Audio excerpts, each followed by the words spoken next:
November 1977, Shorthand English Senior Grade. Get ready for the dictation. 10 seconds. 5 seconds. Start. We in this country must not think of approaching our objectives through conflict and force. We have achieved many things by peaceful means, and there is no reason why we should suddenly abandon that method and take to violence. There is a very special reason why we should not do so. I am quite convinced that if we try to attain our ideals and objectives, however high they may be, by violent methods, we shall delay matters greatly and help the growth of the very evils we are fighting. India is not only a big country but a country with good deal of variety, and if anyone takes to the sword, he will inevitably be faced with the sword of someone else. This clash between swords will degenerate into fruitless violence, and in the process, the limited energies of the nation will be dissipated or at any rate greatly undermined. Now, the method of peaceful progress is ultimately the method of democratic progress. Keeping in mind the ultimate aim of democratic thought, it is not enough that we should simply give our votes and leave everything else to look after itself. The ultimate aim is economic democracy. The ultimate aim is to put an end to the difference between the rich and poor, between the people who have opportunities and those who have very few or none. Every obstacle in the way of that aim must be removed, whether it is in a friendly or by law. Nothing should be allowed to come between you and the achievement of that social objective.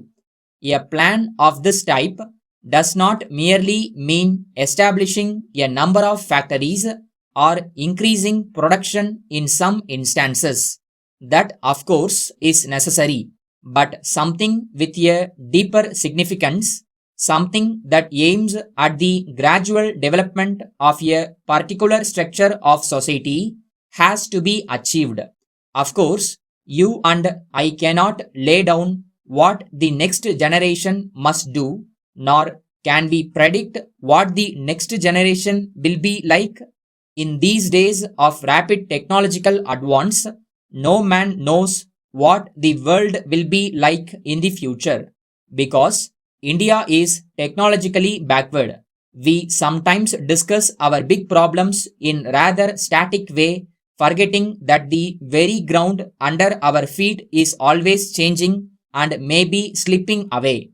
Unless we change with it, we may stumble or be left behind. The fact that technological advance has moved at an enormous pace since the Industrial Revolution is well known. Even so, we are not emotionally aware of what is happening from day to day. It may well be that in the course of the next 10 or 20 years, this technological advance might change the whole aspect of the world, and that will naturally have a tremendous effect on the life of all human beings. It will affect their thinking, their economic structure, their social structure, and ultimately their political structure also. Anything may happen.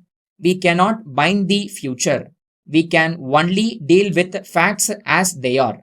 I mention these broad factors because I feel that our minds must have that dynamic quality of vision, that revolutionary quality which even our experts lack, not to speak of the average layman. For instance, our economists and our planners have become very static in their approach. We talk of revolutions, believing all the time that a revolution is a process in which you can break one another's heads.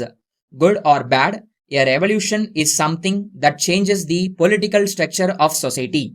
Letter dated 5th May 1972 from the Executive Engineer, Public Works Department, Madras, to all heads of departments in the city. Sir, the quarters at Government Estate, Madras, are allotted according to seniority of applications received and registered in this office books.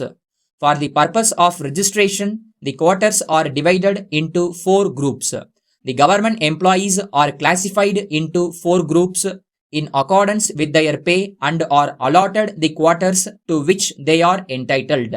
Consequent on the revision of scales of pay, the government have been addressed for orders for refixing the grades for the various types of quarters, and their orders are awaited. Meanwhile, allotment of quarters is made on the old scale of pay prior to revision of pay, namely as on 1st October 1970 in the groups mentioned above. Of late, it is noticed that most of the applicants who have registered their names have not communicated the periodical changes in their pay, designation, etc. Applicants should therefore furnish full particulars to this office promptly to ensure that allotment of quarters is made in conformity with seniority of registration of applications.